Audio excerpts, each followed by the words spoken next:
Hi friends, வாங்க friends. இன்னைக்கு மத்தியானம் நம்ம வீட்டில் என்ன சமையல்னு பார்க்கலாம். சங்கரா மீன் தான் ஃப்ரெண்ட்ஸ் எடுத்துருக்கேன். தக்காளி, வெங்காயம், கொத்தமல்லி தாளிக்கிறதுக்கு அப்புறம் மாங்காய் இதெல்லாம் போட்டு தக்காளி வெங்காயம் மட்டும் மிக்சியில் அரைச்சிட்டேன் ஃப்ரெண்ட்ஸ். அப்புறம் மிளகாத்தூள், இது அக்கா ஊர்லேருந்து எனக்கு குத்து அனுப்புவாங்க. இந்த மிளகாத்தூள் போட்டு தான் ஃப்ரெண்ட்ஸ் நான் மீன் குழம்பு வச்சேன். நல்லா செம்மையான காரம், நல்லா டேஸ்ட்டாக இருக்கும் ஃப்ரெண்ட்ஸ். அப்புறம் மீன் கழுவி குழம்பு கூட்டிட்டேன் ஃப்ரெண்ட்ஸ். அப்புறம் மாங்காவும் போட்டுட்டேன்.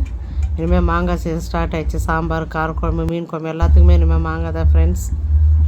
அப்புறம் மீன் குழம்பு ரெடி ஆகிடுச்சு ஃப்ரெண்ட்ஸ். வாங்க ஃப்ரெண்ட்ஸ், இன்றைக்கி மத்தியானம் நம்ம வீட்டில் என்ன லஞ்சுன்னு பார்க்கலாம்.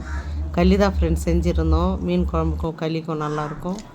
சுட சுட களி, அப்புறமா மாங்காய் சங்கரா மீன் குழம்பு நல்லா டேஸ்ட்டாக இருந்துச்சு ஃப்ரெண்ட்ஸ். இதுதான் ஃப்ரெண்ட்ஸ் மத்தியானம் நம்ம வீட்டில் லஞ்ச். வாங்க ஃப்ரெண்ட்ஸ் சாப்பிட்லாம். நீங்கள் எல்லாம் சாப்பிட்டீங்களா? எல்லாம் எப்படி இருக்கீங்க? என்னோடய சேனல் பிடிச்சிருந்துச்சுன்னா லைக் பண்ணுங்கள், ஷேர் பண்ணுங்கள், சப்ஸ்கிரைப் பண்ணுங்கள் ஃப்ரெண்ட்ஸ். பாய்.